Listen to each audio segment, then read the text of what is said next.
Assalamualaikum warahmatullahi wabarakatuh. Sahabat sekalian, saya sekarang bersama dengan Bapak Agus Tanjil alias Bapak Ibong. Beliau adalah cucu dari pahlawan nasional yaitu Haji Agus Salim, sosok yang luar biasa yang belakangan ini sering dikutip oleh Rocky Gerung. Betapa beliau adalah intelektual hebat, diplomat unggul, dan Indonesia harusnya punya penerus Haji Agus Salim. Assalamualaikum Pak Ibong, apa kabar? Waalaikumsalam warahmatullahi wabarakatuh. Sehat selalu. Alhamdulillah. Apa yang harus dilakukan oleh anak-anak muda supaya bisa mengikuti, menapaki, meneladani kehidupan Haji Agus Salim? Mungkin masa mudanya dulu, jangan pas langsung jadi tokoh besar gitu karena prosesnya dulu seperti apa menurut Pak Ibong? Oke. Jadi kalau awalnya ya, kalau kita lihat Agus Salim muda, itu kan sangat rasional. Betul. Karena dia dididik oleh sekolah Belanda ya, di ELS, DS, dia sangat rasional gitu. Sehingga apa-apa kalau misalnya orang-orang guru ngajinya malah nggak bisa jawab pertanyaan-pertanyaan. Jadi waktu itu Agus Salim muda tuh sempat galau, sempat kalau kata pengakuan beliau sendiri hampir ateis gitu. Karena yang menjelaskan nggak bisa jelas memberikan jawaban ya. Tapi kalau dia dari profesor yang ngajar dia di sekolah itu selalu puas mendapat jawabannya. Terus waktu itu ibunya minta dia untuk terima tawaran kerja di Jeddah. Karena di situ ada kesempatan untuk beliau ketemu sama pamannya, Syekh Ahmad Khatib Minangkabau, yang adalah guru besar mazhab Syafi'i di Masjidil Haram. Nah dari situlah beliau mulai mendapatkan jawaban-jawaban yang tuntas, lugas, jelas, sehingga dari orang yang hampir ateis, menurut kata-kata beliau sendiri, beliau menjadi orang yang sangat kafah dalam berislam.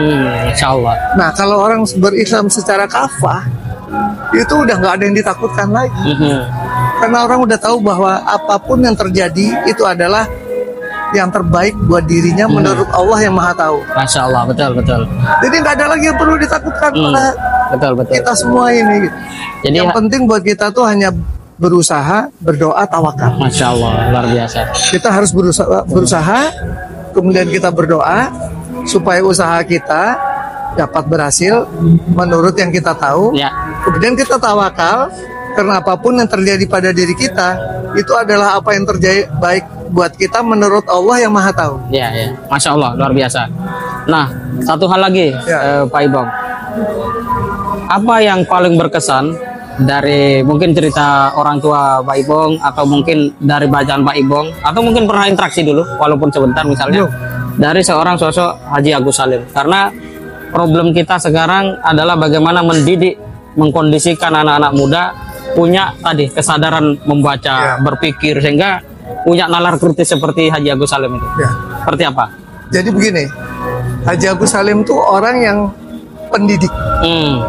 Jadi setiap saat beliau tuh berusaha untuk membangkitkan kesadaran lawan bicaranya atau siapapun dia, gitu ya, untuk berperan positif dan aktif untuk menjadi bagian yang memperjuangkan, bukan yang menjadi bagian yang menunggu hasil, tapi harus menjadi bagian yang membuat sesuatu terjadi. Nah, itu yang selalu. Dan satu hal lagi, yang ini menurut orang-orang yang mengaku merasa sebagai murid Haji Agus Salim seperti Muhammad Rum, Muhammad Natsir, Pak Syafruddin. Beliau tuh mengatakan bahwa kalau dalam diskusi itu Haji Agus Salim itu tidak pernah mendikte dan mengarahkan, tidak pernah mendikte dan memberikan jawaban, tapi beliau tuh menggiring pemikiran orang sehingga sampai pada satu kesimpulan yang merupakan jawabannya. Masya Allah, luar biasa. Jadi waktu pas pernah Pak Natsir datang bicara mengenai masalah-masalah itu masyarakatan, sampai terakhir Pak Natsir tanya, jadi apa kesimpulannya Pak Haji? Gitu.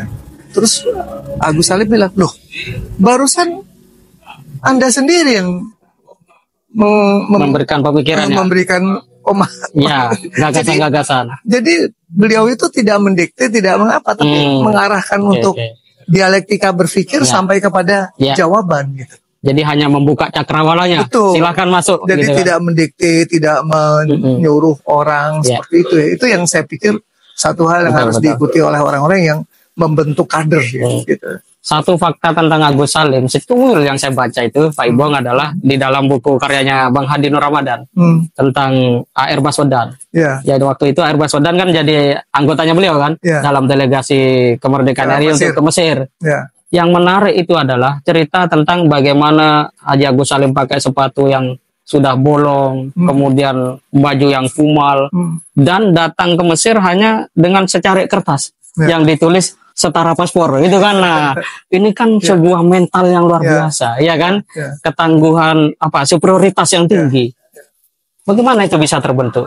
Nah itu, maka dari itu dulu Haji Agus Salim itu tidak menyekolahkan anak-anaknya di sekolah Belanda itu, karena beliau tidak mau dibentuk sikap mental bangsa terjajah pada anak gitu. Nah waktu beliau merasakan itu dan beliau cukup kuat untuk melawan itu. Jadi bayangkan ya, dia orang Indonesia yang dianggap orang jajahan, secara fisik pun dia kecil, pendek gitu. Itu ngadepin kaum penjajah orang Belanda yang tinggi besar. Itu nggak ada mindernya sama sekali. Luar biasa. Gitu. Itu yang harus kita contoh gitu. Karena beliau tuh sangat yakin bahwa semua orang sama. Yang membedakan itu adalah keimanan. Luar biasa. Gitu ya. Jadi nggak ada mindernya sama sekali. Padahal secara fisik dia kecil dibanding sama si orang Belanda. Tapi kalau ngomong punya pride and dignity. Betul. Harkat martabat makar itu juga dikatakan bahwa kita tuh harus siap menderita demi menjaga harkat martabat kemanusiaan. Masya Allah. Harus siap menderita untuk menjaga kehormatan keluarga. Masya Allah.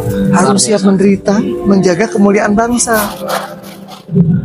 Itu yang harus disiapkan. Bahkan sampai menderita pun harus siap menghadapi itu demi menjaga itu. Jangan mempermalukan keluarga dengan melakukan tindakan tercela hanya untuk mendapatkan kedudukan, jabatan atau kekayaan gitu. Baik, terima kasih banyak Pak Ibong. Insya Allah kita lanjutkan nanti sahabat-sahabat kalian. Akan banyak silaturahim insya Allah berikutnya. Diskusi dan saya sendiri juga akan menggali lebih dalam nanti. Karena sudah ketemu sumber primernya. Terima kasih. Assalamualaikum warahmatullahi wabarakatuh. Assalamualaikum warahmatullahi wabarakatuh.